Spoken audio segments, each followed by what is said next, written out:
New Year's Eve is supposed to feel like a fresh start. A night full of glowing lights, countdowns, and the promise that somehow, when the clock strikes 12, life becomes lighter and easier. People celebrate everywhere. Families gather, friends fill the streets, and strangers come together just to share that one magical minute where everyone feels connected. But what most don't realize is that the final night of the year holds a strange kind of energy. Something about leaving one year behind and stepping into another creates a thin line between the world we understand and the one we never talk about. It's a night when people feel brave, reckless, emotional, nostalgic, and sometimes even desperate. And when people let their guard down, that's usually when the unexplainable slips through. If you ask around, you'll be surprised how many people have a strange New Year's Eve memory tucked away. Something they don't know how to explain, something they don't even bring up unless the conversation turns unusually quiet. The kind of moment where everyone suddenly stops joking, stops laughing, and someone says, "Actually, something did happen to me once." And the room changes. The air changes. Because people remember things on New Year's Eve that they never talk about for a reason. Tonight, I want to take you into 3 stories. Not myths, not legends, not urban internet mysteries. Real experiences from real people who stepped into the new year expecting celebration and found something else waiting for them. Something unsettling. Something they still think about every time December ends and the world prepares to count down again. But before we get into the 3 stories, we need to set the tone. And to do that, I want you to picture something.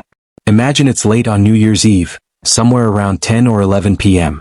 The streets are loud, but for some reason, there's always this strange feeling underneath it all. Like the world gets unusually quiet for a split second. Like everything holds its breath. People think it's just anticipation, just the excitement building up, but what if it's something more? What if that quiet moment, the one where everything feels still, isn't excitement at all? What if it's warning us? There are countless traditions around the world about what happens on the last night of the year. Some believe spirits wander more freely. Some believe the past tries one last time to catch up to you. Some believe you should never open your door after midnight because you might let something follow you into the new year. And others say if you hear someone calling your name from outside, you should never answer. Most people don't believe these things. Most think they're just old stories meant to scare kids or keep people indoors. But every rumor, every warning, every superstition begins somewhere. Someone experienced something. Someone saw something. And over time, those experiences turned into the quiet rules people follow without even realizing why. The people in the stories you're about to hear didn't believe in any of that. They were ordinary individuals, celebrating just like everyone else. Friends, families, co-workers, people going about their night with no idea they were walking straight into something deeply disturbing. They didn't know the new year had its own secrets, its own shadows, its own rules. And they certainly didn't expect that the happiest night of the year would become the one they would never forget. Every story begins differently. One starts with a group of friends who took a last-minute trip. Another begins with someone spending New Year's Eve alone for the first time. And the last story? It starts at a family gathering that should have felt warm, safe, familiar, but instead turned into a night filled with fear and confusion. 3 different people, 3 different places, 3 different situations, all connected by one thing. New Year's Eve and the strange, disturbing events they could never explain. Before I tell you the first story, I want you to imagine yourself in their place. Not in danger, not in anything violent or extreme, just in that uncomfortable moment when something feels wrong, even if you can't see anything. You know that feeling. Everyone does. The feeling that someone is watching you even when you're alone. The feeling that something is slightly off even though everything around you looks normal. The feeling that your instincts are trying to warn you before your mind catches up. Humans are good at ignoring that feeling. We brush it aside, blame it on stress, tiredness, or the atmosphere. But sometimes that feeling is the only hint we get. The first person whose story we'll explore described it perfectly. They said it started with a silence so out of place that it made them stop walking. A silence that didn't belong at that hour, on that night. A silence that wrapped around them like a hand closing over their shoulder. They laughed it off at the time, but now, years later, they still remember that moment as clearly as the night it happened. Because that silence wasn't just a pause in the noise. It was the beginning of something they never could have imagined. The second story comes from someone who thought they were completely safe. They were inside their own home, doors locked, lights dimmed, relaxing after a long year. Nothing unusual at all. Nothing that would make them think twice. But then, slowly, little things started happening. Not loud, not dramatic, small things. Things they thought they imagined at first. A soft sound. A shadow that moved strangely. A voice they couldn't explain. They told themselves it was nothing, that it was just their mind playing tricks on them. But what they didn't know at the time was that the thing they brushed off as imagination was very real.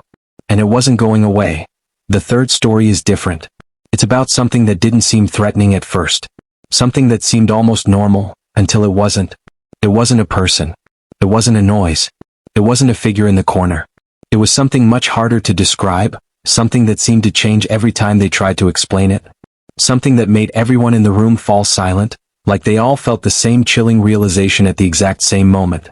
They tried to make sense of it later, but even now they can't fully explain what happened, only how it made them feel. Like the new year had brought something with it, something that didn't belong in their home. But before we dive fully into these three disturbing true experiences, there's one more thing you need to understand. Each story has its own atmosphere, its own emotional weight, its own unanswered question. But all of them share one unsettling pattern. They didn't just happen at random moments throughout the night. They happened at the same time, right before midnight. That thin, fragile moment when the old year and the new year overlap. That moment when the countdown is about to begin, when everyone is focused on the clock, on the noise, on the celebration. That moment when no one is paying attention to what's happening in the shadows. Every person involved described that moment in almost the same words. It felt like something was waiting. Waiting for what? They never found out. But something was wrong, something was watching, something felt off in a way that none of them could shake. And right as the countdown began, 10, 9, 8, something happened in each of their stories that changed the night forever. Some people think New Year's Eve is just another night. Some think it's magic. Some think it's a doorway. And after hearing these stories, you might start to wonder if the people who believed that weren't entirely wrong. Because these stories don't end with explanations. They don't end with clear answers. They end with moments that still haunt the people who lived them. Moments that come back every December when the world gets ready to start fresh again. Moments that remind them that the new year doesn't always arrive quietly. Sometimes it brings something with it. And tonight I'm going to take you into those moments, step by step, detail by detail, feeling by feeling, so you can experience exactly what they did. The confusion. The uneasiness. The sense that something was creeping into their night long before they noticed. All leading up to the moment that changed everything. But before we step into the first disturbing New Year's Eve story, I need to warn you, pay attention. Listen closely. Because the details matter, even the smallest ones. And once you hear the first story, you'll understand why the others connect in ways the people involved didn't realize until later. The night begins calmly, quietly, normally. But it won't stay that way. And by the time we reach the countdown, something will happen that none of them, nor you, will be ready for. The question is, when the clock reaches midnight and the world cheers and everyone steps into the new year, what will be waiting on the other side? Because for the people in these stories, the answer wasn't celebration. It was something else. Something disturbing. Something they could never forget. And now, it's time for the first story. Right after this moment. The moment where everything seems safe. Something is about to happen that will change the night completely. Are you ready? Because once we begin, there's no turning back. The first story begins with someone named Daniel, a university student who spent most of his years studying far from home.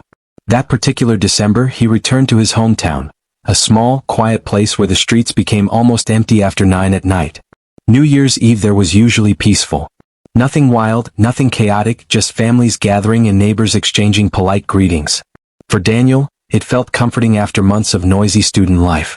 He planned to spend the night with 2 childhood friends, Leo and Rafi, who insisted on meeting at an old spot they used to hang out when they were younger. It wasn't a dangerous place, just a hill on the edge of the town that overlooked the rooftops and lights. They used to go there as teenagers to escape noise, to talk, or just clear their minds. Now that they were older, meeting there again for New Year's Eve felt nostalgic. Leo had texted, "Let's meet again at the hill. One last time before the year ends." And Daniel, feeling sentimental, agreed. He walked through the quiet streets toward the hill around 10:30 p.m. Most houses were filled with the soft glow of lights, and he could hear faint music drifting from living rooms. The cold air made his breath visible, and the only sound was the crunch of gravel under his shoes. He wasn't scared, but he did notice something odd as he approached the base of the hill. It was quieter than usual, too quiet. Even the distant fireworks testing early in the evening had stopped. It felt like the whole town had pressed pause. Daniel shrugged it off, assuming he was just overthinking because he had spent months in a noisy city. He climbed the hill slowly, remembering how easy it felt as a kid but how strangely long it felt now. When he reached the top, he expected to see his friends already waiting. But the hilltop was empty. At first, he thought he was early. Then he checked his phone and realized he was actually 5 minutes late. Leo and Rafi were never late. He called them, but neither answered. He tried sending a message, but the network signal suddenly dropped. That wasn't normal. Signal was usually strong in that area. He tried again, but the message kept failing. The air felt colder up there, almost like it was sitting heavy on his shoulders. Still, he wasn't scared. Just confused. He walked around the hilltop, kicking small stones and rubbing his hands together for warmth. That's when he noticed something unusual, a dim light flickering near the edge of the hill, right by the trees. It wasn't bright enough to be a phone flashlight. It was soft, warm, almost like a candle. He thought maybe his friends were joking around, trying to surprise him. They had pulled pranks before, all harmless. So he walked toward the light. But the closer he got, the more he realized something wasn't right. The light wasn't steady. It flickered in a slow rhythm, almost like it was breathing. And there was no sound around it, not even wind passing through the trees. He called out softly, "Leo? Rafi? Are you guys messing with me?" No answer. He stepped closer until he was just a few feet away. And that's when he noticed something he couldn't explain. The light wasn't attached to anything. It was just floating there. Not high up, not glowing intensely, just hovering quietly as if it were aware of him. He froze. Not out of fear but confusion. His brain tried to explain it. Reflection? Firefly? Someone's phone behind a branch? But it didn't match anything he had ever seen. Suddenly he felt a strange shift in the air. Not wind. Not movement. More like the atmosphere subtly changed around him, as if the space had tightened without anything physically happening. His instinct told him to step back, and when he did, the floating light flickered once, twice, then vanished. Not like it moved. Not like it faded. It simply blinked out like someone turned off a switch. Daniel's heart pounded harder, but he forced himself to stay calm. He told himself it had to be his eyes adjusting to the dark or maybe stress from school and traveling. He exhaled slowly and stepped back toward the center of the hill. But as he walked, he heard something behind him, soft footsteps on dry leaves. Not rushed. Not sneaky. Just slow. He turned around instantly. Nothing. But he knew he heard something. He had spent enough years on that hill as a kid to recognize every sound it made. And this wasn't an animal. Animals move chaotically, unpredictably. This was steady. Human. He called out again, trying to keep his voice steady. "Guys, seriously, where are you?"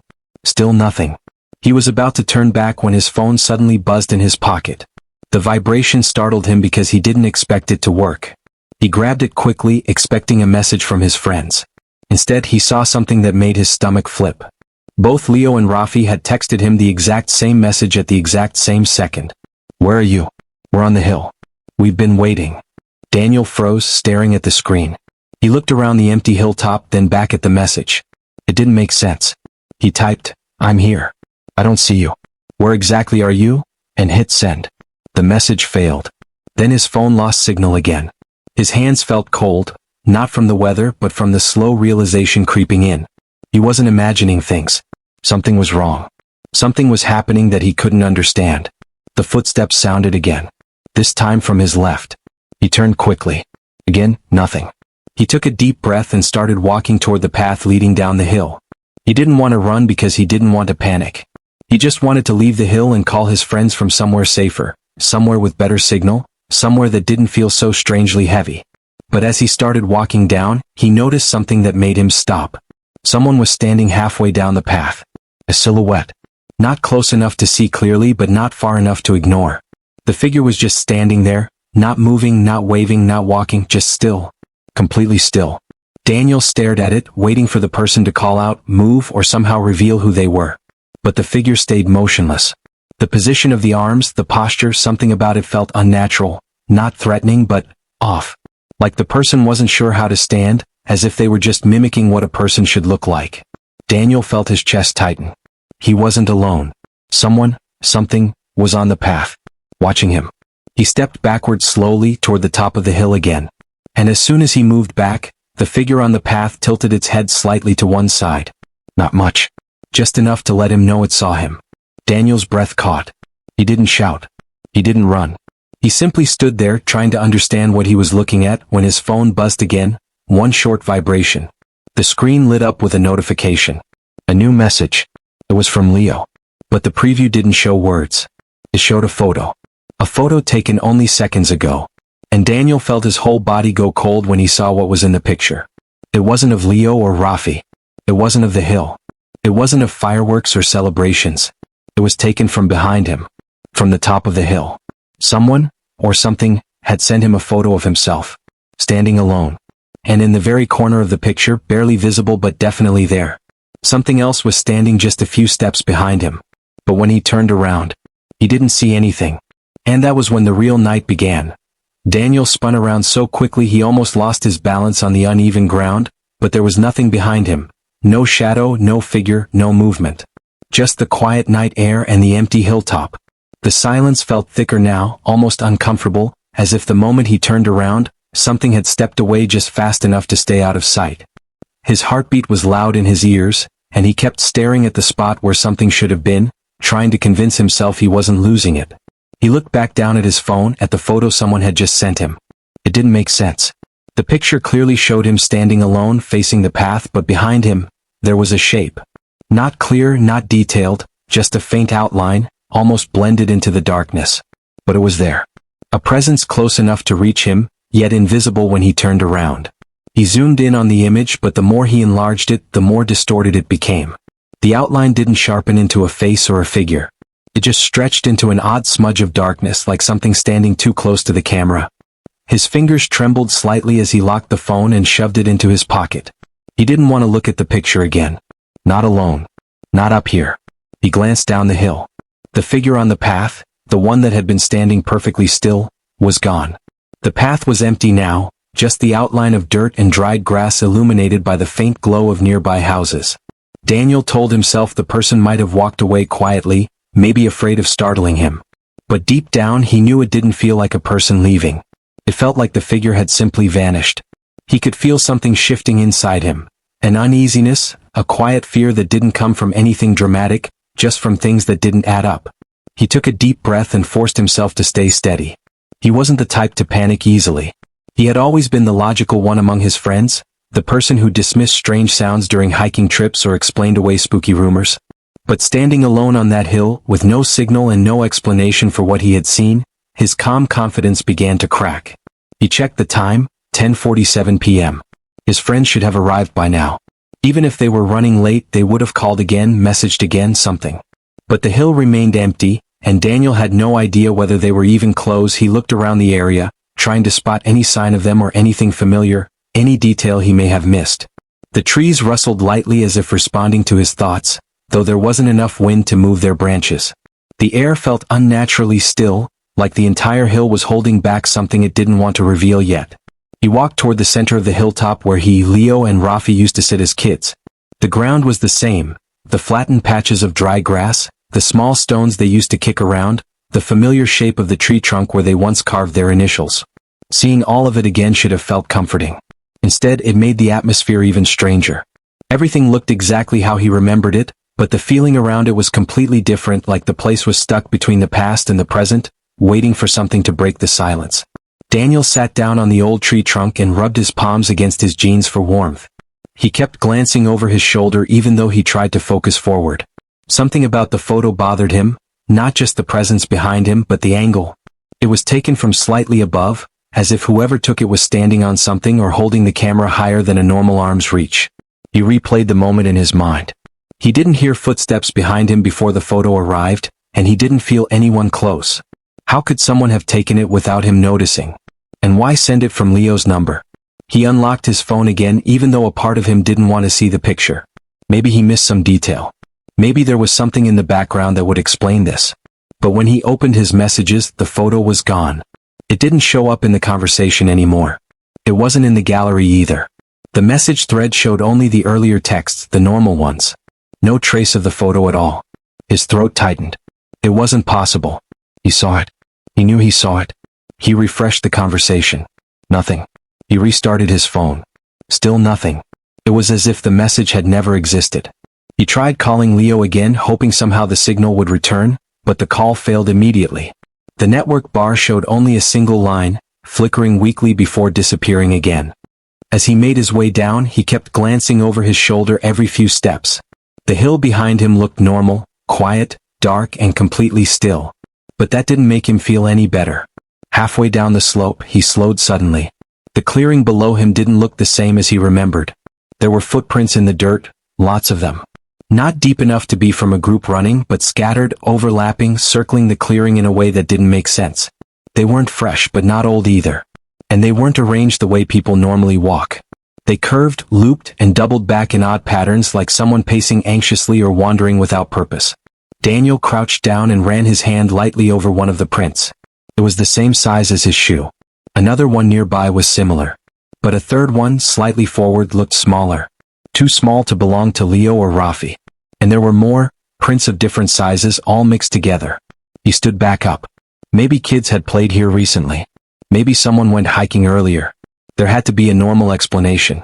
But the more he looked at the patterns, the stranger they seemed. None of the prints led away from the clearing. They only circled within it as if someone, or several people, had been pacing in confusion. He took a step back. The air around the clearing felt heavier, colder than before. He didn't want to stay there any longer. He turned around to climb back toward the hilltop, but he paused after only 2 steps. Something had changed. The atmosphere. The quiet. The sense that he wasn't alone. It wasn't a noise, not something obvious. It was more like a shift, a subtle pressure around him as if the night had finally decided to acknowledge him. His breath came out uneven and he stopped moving completely, listening, waiting, trying to pinpoint what had changed. And then, behind him very softly, he heard someone breathe. Not close. Not far. Just enough to let him know he wasn't alone in the clearing anymore. He didn't turn around. Not yet. He just stood there, perfectly still, the cold settling into his bones as the quiet night held its breath again. Whatever was behind him wasn't rushing. It wasn't trying to hide. It was simply there. Waiting. And in that moment, Daniel knew the night had only just begun to reveal its secrets, and he wasn't ready for what he was about to face. Daniel didn't move. Every instinct told him to turn around and face whatever was behind him, but something deeper, something quieter, urged him to stay still. The breath he heard wasn't loud or threatening. It was slow, almost unsure, like whoever stood there was just as hesitant as he was. The air carried a faint warmth for a moment, as if that breath had actually brushed against the back of his neck. But when he exhaled, the cold rushed back and even sharper. He swallowed hard, trying to steady his breathing. He wanted to speak, to ask who was there, but his voice felt trapped in his chest. Instead, he listened. Another breath came, not identical to the first, slightly uneven, like the person was nervous or curious. He finally forced himself to whisper, "Hello?" Silence. No footsteps. No shift in weight. No voice answering him. Just the quiet stretch of night holding tight around the clearing. After a few long seconds, he gathered enough courage to turn. Not quickly this time. Slowly. Carefully. Like he was afraid of startling something fragile. When he finally faced the clearing again, there was no one there. The footprints on the ground were the same, the trees surrounding the area were still, and the shadows hadn't changed. But the feeling hadn't gone away. Someone had been standing behind him. He was sure of it. He stepped backward until he reached the slope again. He didn't want to stay in the clearing any longer. The patterns in the dirt felt like a puzzle he didn't want to solve in the dark. He climbed back up the slope toward the hilltop, telling himself that maybe his friends would show up and this would all make sense. But halfway up, something caught his eye. A shape near the tree trunk. It wasn't someone standing there. It wasn't anything moving. It was something small resting on the ground, something that hadn't been there earlier.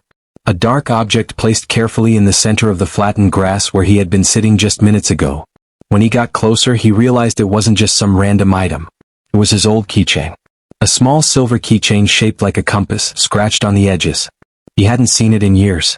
He lost it back in high school during one of their trips to the hill, and after spending an hour searching for it back then, they gave up and assumed it was gone forever. Seeing it now, after all these years, lying in the exact place where the 3 of them used to sit, it made something in his chest tighten. He crouched down and picked it up. The metal felt cold, colder than the night air, almost like it had been sitting somewhere far colder before being placed on the hilltop. He turned it over in his palm. The small engraved initials, DK, were still visible. It really was his. But who found it? And why leave it here now? He looked around again, half expecting someone to step out from behind the tree and explain everything. But he remained alone. The wind finally picked up a little, brushing through the grass and the bare branches, giving the place a faint whisper of movement again. But nothing else. He slipped the keychain into his pocket and checked his phone. No messages. No calls. Still no signal. He exhaled and sat on the tree trunk again, trying to calm his thoughts. Maybe his friends had arrived earlier, found the keychain while waiting, and left it for him as a surprise. That would make sense. They knew how much he liked it. Maybe they were wandering around somewhere nearby looking for him. But the photo, the breathing, the figure on the path, those things didn't fit into any normal explanation. He stayed there for a few minutes, letting the air settle, listening for anything that might indicate someone approaching. But the hill remained still. Too still. Then his phone buzzed softly. A tiny vibration, but loud enough in the silence to make him jump. He grabbed it immediately. A new message. Not from Leo this time. Not from Rafi either. From an unknown number. And unlike the last time, the preview actually showed words. We were here first. Daniel's breath caught again. He opened the message. There was no conversation history. No previous texts. Just that one message. We were here first. He stared at the screen, waiting for something else to appear. Maybe a follow-up text explaining what it meant. But nothing came. His thumb hovered above the keyboard as he tried to think of what to reply. Finally he typed, "Who is this?" and hit send. Message failed. He tried again. And again. Failed. Failed. He lifted his head and looked around. The atmosphere felt different again. Not colder, not warmer, just heavier, like the weight of the message had reached the hill itself. He stood up, pacing a little, trying to make sense of everything. He kept repeating the words in his head. We were here first. Was it a prank? Someone who knew about the hill and their old spot? Someone who found the keychain years ago and decided to mess with him now? But why tonight? Why when his friends weren't here yet? Why the photo earlier? Why the figure on the path? He suddenly remembered something from their childhood. An old rumor the three of them used to joke about. The hill was said to have been built over a small abandoned settlement, long forgotten, with no records explaining who lived here or when. Locals mostly treated it like a silly myth, but kids used it to scare each other. They'd tell stories about the ones who stayed behind, about the watchers on the hill. They never believed any of it. But right now those old stories felt less like myths and more like warnings they had ignored. The wind picked up again, and the branches above him rustled in a strange rhythm, almost like something was moving between them. He stepped away from the tree and scanned the area. Nothing appeared, but the rustling didn't stop. It wasn't random. It sounded deliberate. Like something was shifting its weight in the branches, watching him. He took a slow step back. Then another. The rustling stopped. For a moment, the entire hill fell silent again, as if waiting for him to do something next. He reached into his pocket and gripped the keychain, grounding himself with the familiar cold metal. He needed to find Leo and Rafi. He couldn't stay here alone anymore. He headed back toward the path, but as he walked, the corner of his eye caught something near the base of the large tree. Something faint. Something moving. A soft glow. Not bright, barely visible, but familiar. The same flickering light he had seen earlier near the edge of the hill. This time it wasn't floating. It was resting low on the ground, pulsing gently, almost like a heartbeat. He approached slowly, but before he could get close enough to see what it was, the glow dimmed, then brightened, then dimmed again as if responding to his steps. He stopped. The glow steadied. He tried speaking again, even though he felt ridiculous talking to a light. Is someone there? Nothing answered. But the glow flickered once, quickly, as if acknowledging him. He stepped a little closer. Do you have my friends? The glow dimmed. He exhaled shakily. Do you want something? The glow brightened slightly. Daniel stood there, trying to understand what he was seeing, what he was dealing with. His mind kept searching for logical explanations. Some kind of reflection, a small device, a prank light, but none of it matched the rhythm or presence of the glow. It felt aware. Not alive, but aware. Before he could take another step, his phone buzzed again. Another message from the unknown number. This time it wasn't words. It was a location pin. A small blinking dot, placed deep in the woods behind the hill. A place none of them had ever gone before. A place that wasn't part of their childhood memories. A place people rarely visited at all. Daniel stared at it with a sinking feeling in his stomach. Someone wanted him to go there. Someone, or something, was leading him. And whatever waited in those woods, was connected to everything that had happened tonight. He didn't know if Leo and Rafi were there. He didn't know if he should follow the pin. He didn't know if he was already in the middle of something far older than he realized. But the night wasn't done with him yet. And the deeper he got, the clearer it became that this wasn't just a strange New Year's Eve. Something was unfolding around him. Something he wasn't meant to understand yet. Something watching him closely. The wind outside seemed to stop for a moment, almost like it was holding its breath along with them. Jenna kept staring at Lucas, waiting for him to say something that made sense, something that would explain why a stranger had called her name in the middle of a quiet New Year's Eve road.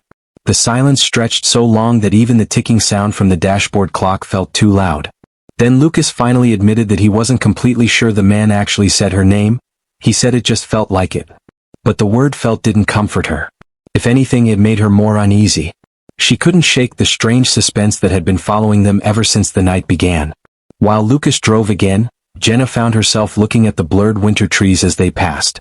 The dark road seemed endless and the far-off glow of scattered houses didn't help much. For a second, Jenna wondered if the man near the forest had been involved in something else. Maybe he wasn't calling for help, maybe he wasn't saying anything at all. Maybe he was trying to warn them, or maybe he was just wandering the woods and they interrupted him.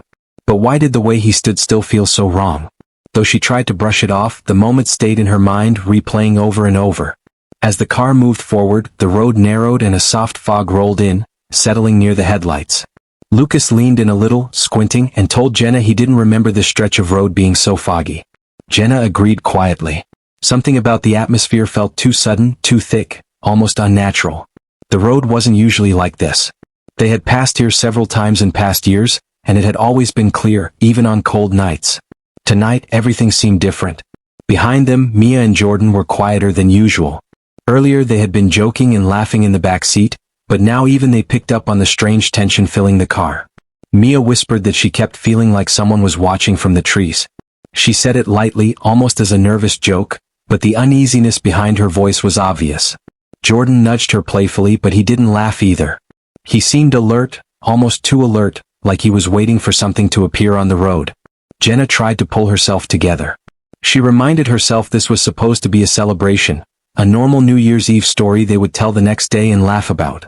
But she couldn't help noticing how the night kept twisting into something unexpected. She had felt fine before they left home, excited about the small cabin gathering they planned with a few close friends. But now it felt like the entire trip was shifting into something they didn't fully understand. Waiting for him to take the next step, into the woods. Then a new tension shifted through the car when Lucas slowed down again, this time staring straight ahead at the faint outline of something on the road. It wasn't a person, at least not clearly. It looked like a shape, maybe a bag or a piece of fabric lying exactly in the center. Lucas stopped the car completely. None of them said a word at first. The fog had thickened by now, making it hard to tell what they were looking at. Jenna leaned forward to get a closer look, but the shape didn't move or change. Lucas debated whether he should step out and check it. Mia immediately said no, her voice firmer than usual. Jordan agreed, whispering that they had already had enough weirdness for one night. Jenna felt torn. Part of her wanted to ignore it, to tell Lucas to keep driving and not get involved with anything else strange. But another part of her felt uneasy at the idea of leaving something unknown behind without even knowing what it was. The thing didn't look alive, but she wasn't sure. And the fog wasn't helping. The drive felt longer than it should have, like the road stretched itself just to keep them in that uneasy silence. Jenna kept glancing at the rearview mirror even though she wasn't the one driving. A part of her expected to see something in the distance. Maybe that same fog, maybe the outline they had glimpsed earlier, but the mirror showed nothing except darkness. It was too calm, too empty, like the night had suddenly gone quiet on purpose.